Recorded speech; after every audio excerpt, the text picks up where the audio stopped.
ഒരു മുറി വേണം. എന്താ സാറേ വീട്ടിലാരും ഇല്ലേ? ഒരു രസത്തിന് ഭാര്യയ്ക്ക് ഒരു സസ്പെൻസ് ആയിക്കോട്ടെ എന്ന് കരുതിയ. സാറിന് 500 കൊടുക്ക. പെട്ടിയില്ല സാറേ. തൽക്കാലം ഉടുതുണി മാത്രമേ ഉള്ളൂ. പെട്ടിയില്ലെങ്കിൽ മുറി തരില്ലേ?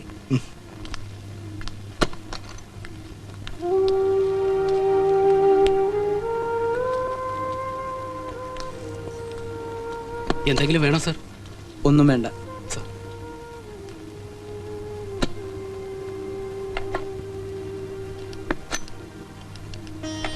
ഹലോ, ഞാൻ മാധവേട്ടനാ. എന്തായി? അയാൾ പോയോ? ചേട്ടൻ വിഷമിക്കണ്ട, ആ കമ്മീഷൻ പോയിട്ടില്ല. അയാളൊന്ന് മാറി കിട്ടിയാൽ ഉടൻ കൊടുത്തയക്കാം. വരൂ. ചേച്ചി അയച്ചതാ. എന്തിനാ ഇത്? ഞാനിവിടെ സ്ഥിരമായിട്ട് താമസിക്കാൻ വന്നതാണ്. അഥവാ താമസിക്കേണ്ടി വന്നാലും ഒന്നിനൊരു മുട്ട് വരരുതല്ലോ. അന്വേഷണം കഴിയുന്നവരെ അളിയൻ വീട്ടിലോട്ട് വരാതിരിക്കുന്ന ബുദ്ധി. നീ പോടാ. 90 ദിവസം മാറി നിൽക്കാനോ? സീതയില്ലാതെ ഒരു രാത്രി പോലും എനിക്കിവിടെ കഴിയാൻ പറ്റില്ല. എനിക്കിപ്പോ പോണ അവളെ കാണണം. അയ്യോ അത് വേണ്ട. ആ പ്രതാപസിംഹം കൈയോടെ പിടിക്കും. എങ്കിൽ പിന്നെ അവളെ ഇങ്ങോട്ട് കൊണ്ടുപോവാ. അയ്യോ അത് അതിലും ആപത്ത. ഒരാപത്തുമില്ല. അവർ തമ്മിൽ കാണണം, പഴയതുപോലെ ജീവിക്കണം. അപ്പോൾ നിയമം പിടിമുറുക്കാൻ തുടങ്ങും. കാര്യങ്ങൾ തുറുങ്കുവരെ എത്തിയാൽ നമ്മുടെ റോൾ എളുപ്പമായി.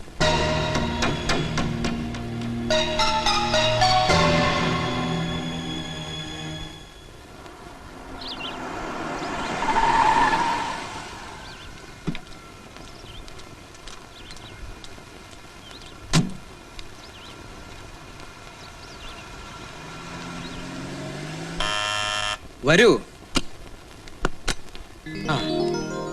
മോളെവിടെ? വീട്ടിലുണ്ട്. തൽക്കാലം നീ ഇവിടുന്ന് പോണ്ട. ആ സിംഹത്തിന് അവിടെ നിന്ന് കെട്ടിയെടുക്കുന്നവരെ നമുക്കിവിടെ കഴിയാം. അയ്യോ അത് കുഴപ്പമാവും. നമ്മൾ തമ്മിൽ കാണുന്നുണ്ടോന്ന് അറിയാനാ അയാൾ രാവും പകലില്ലാതെ അന്വേഷിച്ച് നടക്കുന്നത്. എന്ത് ഗതികേടത്.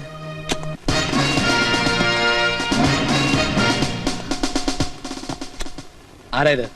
സീത, എന്റെ ഭാര്യ. വെറുതെ വേഷം കെട്ട് കാണിക്കരുത്. സത്യം പറഞ്ഞില്ലെങ്കിൽ ചവിട്ടി നടുവിയാൻ ഓടിക്കും. പറ, ആരാ സ്ത്രീ? എന്റെ ഭാര്യയാണ് സാർ. ആരോട് വേണമെങ്കിലും ചോദിച്ചോ. ഒന്ന് പറഞ്ഞു കൊടുക്കടോ. പുള്ളിക്കാരന്റെ വൈഫാണ് സാർ. തന്റെ വക്കാലത്ത് വേണ്ട. റെയ്ഡ് സമയത്ത് ഏതെങ്കിലും മാനേജർമാർ സത്യം പറഞ്ഞിട്ടുണ്ടോ? രജിസ്റ്ററോടെ ഇതിൽ മാധവൻ നായരുടെ പേര് മാത്രമേ ഉള്ളല്ലോ. രണ്ടുപേരും കൊണ്ട് മാറി നിൽക്ക്. ഇവർ ഭാര്യയാണെന്നുള്ളത് എന്താ തെളിവ്? സ്വന്തം ഭാര്യയ്ക്ക് എന്തിനാ സാർ തെളിവ്? വേണം. മാരേജ് സർട്ടിഫിക്കറ്റ് ഇല്ല. കെട്ടുതാലി പോലും ഇല്ല. അത് ഞാൻ ഊരി വെച്ചിരിക്കുക. എന്നോട് നാടകം കളിച്ചാൽ അടിച്ച് ഷേപ്പ് ചെയ്യാൻ മാറ്റും. ഭാര്യയാണ് പോലും. നടക്കാൻ.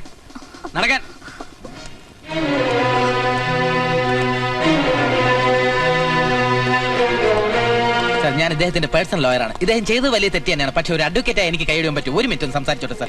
Carry on. എന്റെ ഒറ്റ ഫോൺ കോളിലാണ് ഈ റെയ്ഡ്. മാധവൻ നായർ വിഷമിക്കണ്ട. പേര് ഗിന്നസ് ബുക്കിൽ വരും. ലോക ചരിത്രത്തിൽ ആദ്യമായി ഭാര്യയോടൊപ്പം പിടികൂടപ്പെട്ട ഭർത്താവ്. സീതാഭവനിൽ Madhavan Nair. All the best.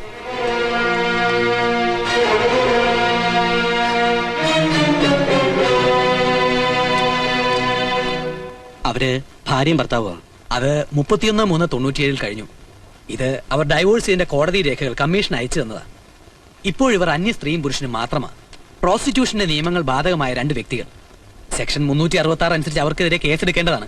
പക്ഷേ നിങ്ങൾ വന്ന് പറഞ്ഞതുകൊണ്ട് മാത്രം വിടുകയാണ്. മേലിൽ ഇത് ആവർത്തിക്കരുത്. സാർ, അവരെ വിട്ടേക്കൂ. സാർ,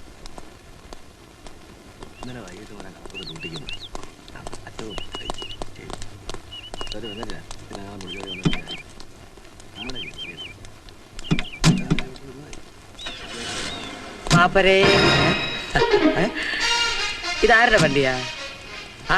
ഇപ്പോഴും വീട്ടിൽ അവിഹിത കണക്ഷൻ ഉണ്ടോ? ഉണ്ടെങ്കിൽ പറയൂ. റിപ്പോർട്ട് എഴുതിയിട്ട് എനിക്ക് പൊടിയും തട്ടിപ്പോകാം. കാറ് പൊക്കോളൂ. പറയൂ.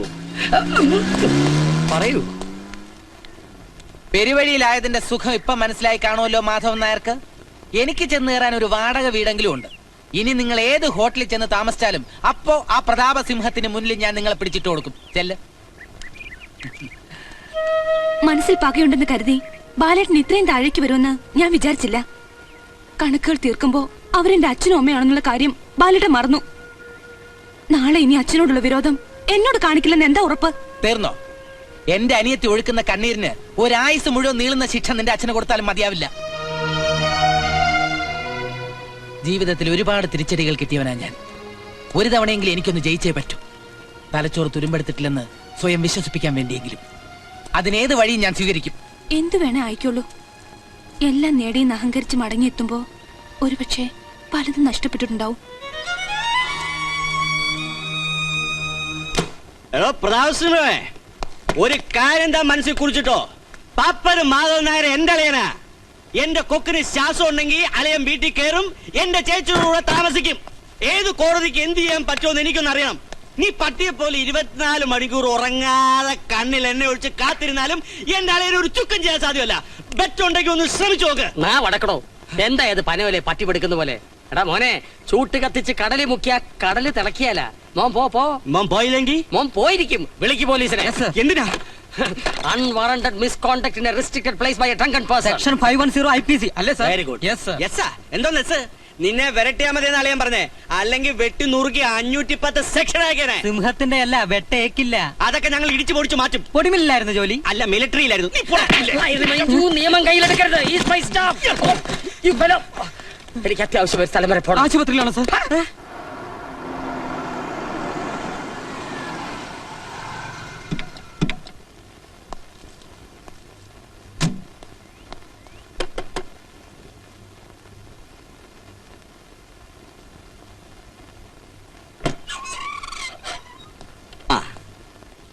ചേച്ചി എന്തിനാ ഇങ്ങനെ വിഷമിക്കുന്നത്? നടന്നു പോട്ടെ. ഞാൻ ആ സിംഹത്തിന് 4 കൊടുത്തിട്ട് വരിക. അപ്പൊ അയാൾ എന്നോട് കിടുങ്ങുന്ന ചോദ്യം, മാധവൻ നായർക്ക് വേണ്ടിയല്ലേ പുതിയ കമ്പനിയെന്ന്. അല്ലെന്ന് ഞാൻ തീർത്തു പറഞ്ഞു. എങ്കിൽ പിന്നെന്താ ഓപ്പൺ ആക്കാത്തതെന്ന്. നാളെ നേരം എടുക്കും ഓപ്പൺ ആക്കുമെന്ന് ഞാൻ പറഞ്ഞു. അയ്യോ, എന്തിനാ അങ്ങനെ പറഞ്ഞത്? അളിയന്റെ കമ്പനിയാണെന്ന് റിപ്പോർട്ട് പോയ ആകെ കുഴപ്പമാ. കമ്പനി തുറന്നോന്നറിയാൻ നാളെ സിംഹം വരുന്നെന്ന്. അഥവാ തുറക്കാന്ന് വെച്ചാലും ആരതൊക്കെ നോക്കി നടത്തും? എന്റെ ചേച്ചി, അതിന് ഞാനില്ലേ. അളിയനോ ചേച്ചിക്കോ ഒരു പ്രശ്നം വന്നാൽ വേറെ ആരെ സഹായിക്കാൻ? ചേട്ടനോട് ഒരു വാക്ക് ചോദിച്ചില്ല. അളിയനെ കാര്യം പറഞ്ഞാൽ മനസ്സിലാവും. ചേച്ചി ഇതിലൊന്ന് ഒപ്പിട്. എന്താ ഇത്? കമ്പനിയുടെ പവർ ഓഫ് അറ്റോണി. അയ്യോ പേടിക്കണ്ട, എന്റെ പേരിലോട്ടൊന്ന് മാറ്റുന്നേ ഉള്ളൂ. അല്ലെങ്കിൽ എല്ലാ സ്ഥലത്തും കമ്പനി കാര്യങ്ങൾക്ക് ചേച്ചി നേരിട്ട് കയറി ഇറങ്ങേണ്ടി വരും. അതൊക്കെ വലിയ ബുദ്ധിമുട്ടല്ലേ? അതും ഈ അവസ്ഥയില്. ഇതാ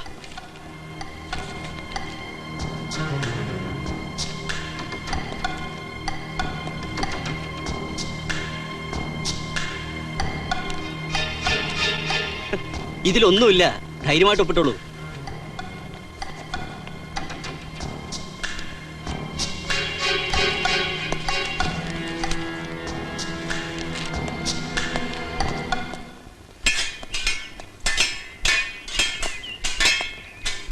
നിർത്തൂ. ഇത് കളരി സെക്ഷൻ. ഓഹോ, തെക്കൻ മുറയാ. ആഹാ. എല്ലാം നല്ല പദം വന്ന അഭ്യാസികളാ. ഒരു വാളും പരിചയം തരാൻ പറയൂ. കൊടുക്ക.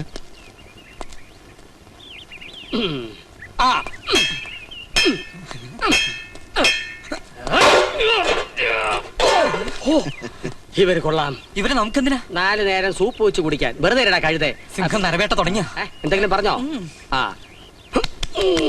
പാറ പോലെയുണ്ട്. ഇതിലൊരു 4 പീസുകൾ വേണം. ഒരു 4 മണിക്കൂർ എടുത്തേക്ക് മതി. തുക അല്പം കൂടും.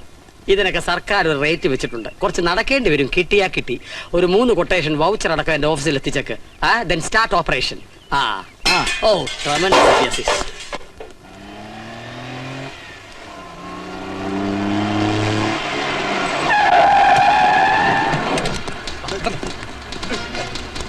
നിങ്ങളൊക്കെ ആരാ? നിങ്ങൾക്ക് എന്താ വേണ്ടേ? അതൊക്കെ പിന്നെ പ്രധാനോട് കയറാം. നീ കേറ്. വിട് എന്നെ, വിട. വിടാൻ. Hello mister Madhavan Nair. കൊള്ളാം. ഓ, അപ്പൊ ഇത് തന്റെ പണിയായിരുന്നു അല്ലേ? എന്താ എനിക്ക് വേണ്ടത്? എന്തിനാ എന്നെ കൊണ്ടുവന്നേ? ഈ സർട്ടിഫിക്കറ്റ് ഓർമ്മയുണ്ടോ? എനിക്കറിയില്ല. പെട്ടെന്ന് വിവാഹമോചനം നിങ്ങൾക്ക് കിട്ടാൻ വേണ്ടി കോടതിയിൽ നിങ്ങൾ ഹാജരാക്കിയ മെഡിക്കൽ സർട്ടിഫിക്കറ്റ് ആണിത്. ഒരു ഭർത്താവെന്ന നിലയിൽ നിങ്ങൾ പരിപൂർണ പരാജയമാണെന്ന് തെളിയിക്കുന്ന ഔദ്യോഗിക രേഖയാണ്. ഡോക്ടർ, ടെസ്റ്റ് തുടങ്ങാം. എന്ത് ടെസ്റ്റ്? ഒരു ചെറിയ ടെസ്റ്റ്, പൊട്ടൻസി ടെസ്റ്റ് എന്ന് പറയും. നിങ്ങൾ ഹാജരാക്കിയ രേഖ വ്യാജമാണോ എന്ന് ഇദ്ദേഹത്തിനോട് സംശയം. ഇപ്പൊ കഴിയും. നിങ്ങൾ ആ വസ്ത്രങ്ങൾ ഡോക്ടർ, അയാളെ പിടിക്കും. എന്റെ വക്കീലെ എനിക്കറിയില്ല. കക്ഷി കൊണ്ടുവന്നു, ഞാൻ ഹാജരാക്കി. That's all. Please believe me. Mister barrister, this is forgery of record. കോടതിയെ കബളിപ്പിക്കാൻ കൃത്രിമ രേഖകൾ ചമച്ചാൽ IPC സെക്ഷൻ 466 പ്രകാരം 7 വർഷം വരെ തടവും പിഴയും ലഭിക്കും. വക്കീലിന് ഭാഗ്യം ഉണ്ടെങ്കിൽ ഉണ്ടയും തിന്നാം. അല്ല, അതെനിക്കറിയാം. ഈ താമ്രപത്രം എഴുതിയ ഡോക്ടറെ കുറിച്ച് വല്ല വിവരമുണ്ടോ? അതൊരു തമിഴനാ, തിരുനെൽവേലിക്കാരൻ, അരുൾ ശെൽവൻ. ഏതോ ഒരു കറസ്പോണ്ടൻസ് കോഴ്സുകാരനാ. MBBS എവിടെയാ കറസ്പോണ്ടൻസ് കോഴ്സ്? അണ്ണാൻമലൈ. അണ്ണാമലയിൽ തന്നെ ഇരിക്കട്ടെ. എനിക്കൊരു കാര്യം അറിഞ്ഞാൽ മതി, ഈ mister Madhavan Nair actually important ആണോ? വെറുതെ സാറേ, ആളെ ചുറ്റിക്കാൻ. അയാൾക്ക് ഇപ്പൊ പൊട്ടൻസിയുടെ ടെസ്റ്റ് വേണ്ടത് തലയ്ക്കാ. ഓർഗൻ ഏതാണെന്ന് ഞാൻ തീരുമാനിച്ചോളാം. അത് സാറിന് വിടുന്നു. ഇന്നിനി പൊട്ടൻസി ഉണ്ടെങ്കിൽ തന്നെ അന്നതില്ലായിരുന്നു, ഇപ്പോൾ തിരിച്ചു കിട്ടിയെന്ന് വാദിക്കാം. ഇതൊക്കെ വരാനും പോകാനും ഒരുപാട് നേരം വേണോ സാറേ? എന്തായാലും ആ തിരുനെല്വേലിക്കാരൻ ഡോക്ടർ കോടതി വരേണ്ടി വരും. വരുത്തണം. പിടിച്ച പിടിയാലേ ഡൈവോഴ്സ് കിട്ടാൻ അന്ന് അതേ മാർഗം ഉണ്ടായിരുന്നുള്ളൂ. അതെനിക്ക് മനസ്സിലായി, പക്ഷെ കോടതി അത് മനസ്സിലാക്കണം. അതിന് തെളിവാണ് പ്രധാനം. അതിനാണല്ലോ തലയ്ക്ക് വെളിവുള്ള എന്നെ സർക്കാർ ഈ പണി ഏൽപ്പിച്ചത്. തന്നെ ഏൽപ്പിച്ചില്ലല്ലോ. Correct. You can go.